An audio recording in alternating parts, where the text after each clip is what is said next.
जोंथ' गावजों बिलानो सानजा गावजों बिल आरो सोनाब गावजों बिल ज'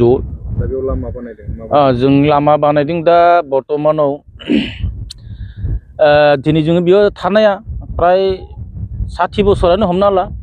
माने एसे एनै खम जागोन माने 1977 निफ्रायनो जों बेयाव दङ दिनैसिम सरकारनो बहुत बार भट होलांबाय जोङो दिनै ना दलं गंसे ना लामा मोनसे मोजां जों जेबो मोननो हायाखै बिनि थाखायनो दिनै रायजो राजाफ्रा गावनो खौसेथि जाना ओंखारनानै दिनै बे लामाखौ माने थांलाय फैलाय खालामनो थाखाय माने खुनाय जादों आरो बानायनाय जादों दा बेयो एथिं फैब्लाथ' उरहिलागा बै मेन लामानिफ्राय एथिं एकदम दुबदुबि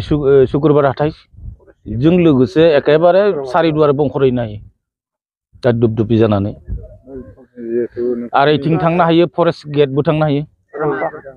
जिहेतु नोंथांमोननि बिधायक जिहेतु बिथांमोना सिगांबो नायगोन दा सिगां माने जोंनियावथ' पद्म हाजरिकायानो बिधायकमोन आगोलाव सुतिया समष्टि हिसाबै किन्तु पद्म हाजरिकाया दिनैसिम जोंखौ जेबो मुनिसिपालनिफ्रायबो माने जोंखौ नजर होनाय जायाखै ना लामा ना दलं ना स्कुल बायदिसिना फारसेनिफ्रायनो बिथाङा बुंनो थाङोब्ला हेंथा होबोगासिनो थादों आरो बिनि थाखाय जों दिनैसिमबो माने जेबो मोननाय जायाखै इलेक्सन समावथ' बिथांमोना फैना जोंनि गामिसिम हाबफैयाखै माने बिथिं ओरैनो मोजां मोजां लामाफोर फैयो फैनानै बेफोराव मेल मिटिं खालामलाङो ओमफ्राय माने रायजोफोरा भट हो जों भट होब्लानो देरहाब्लानो नोंथांमोननि रायजोनि थाखाय माबा मोनसे मावना होगोन बे बाथ्राखौथ' प्रति बोसोरैनो माने प्रतिबार इलेक्सनावनो बुंलाङो नाथाय दिनैसिम जेबो गैया सुबिदा गैया दा बर्तमानाव सोनाब गावजों बिलाव दा खालि बेखौ हाग्रामा सरकार थानाय समाव बै लामाखौ बनायनाय जादोंमोन माने मा बुङो दुगा मोना ओमफ्राय बेखौ बनायदोंब्लाबो दिनै बेबो दालां गंनैया दंफांनि बानायनानै माने बरबिल गंनैयानोथ' आराय दुर्गापुर गंसे गंथाम दलङा दंफांनि बानायबाय दा गारि माने थांजानायनि उपजुक्त नङा ओरैनो साइकेलफोरखौ नारनानै थांनांगौ गारिफोरखौ बाइकफोरखौबो नारनानैसो बारनांगौ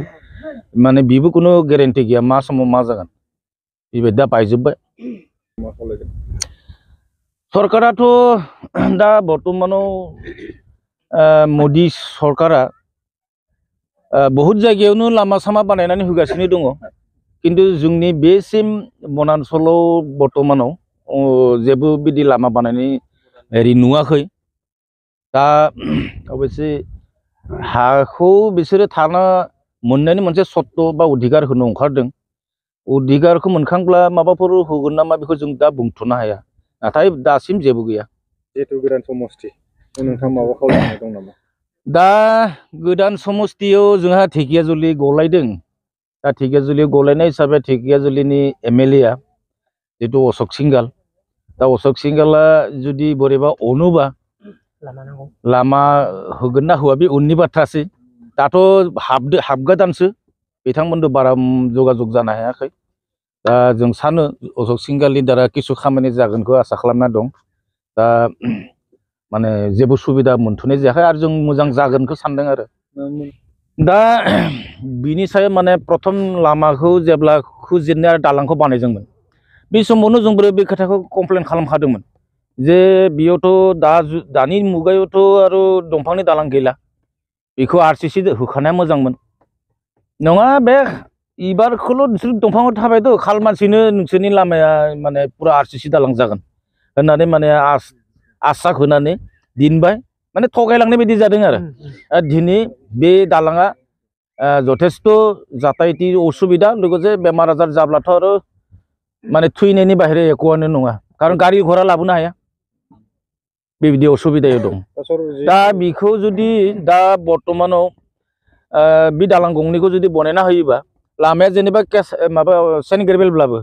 लामा गंनैखौ जुदि दालां गंनैखौ जुदि बनायना होयो रायजो राजानि थाखाय एसेबाबो सुबिदा जागोन आरो थांलाय फैलाय बेमार आजारनि थाखाय आरो ओरैनो बेफार बानिज्य खालामनोबो सुबिदा जायो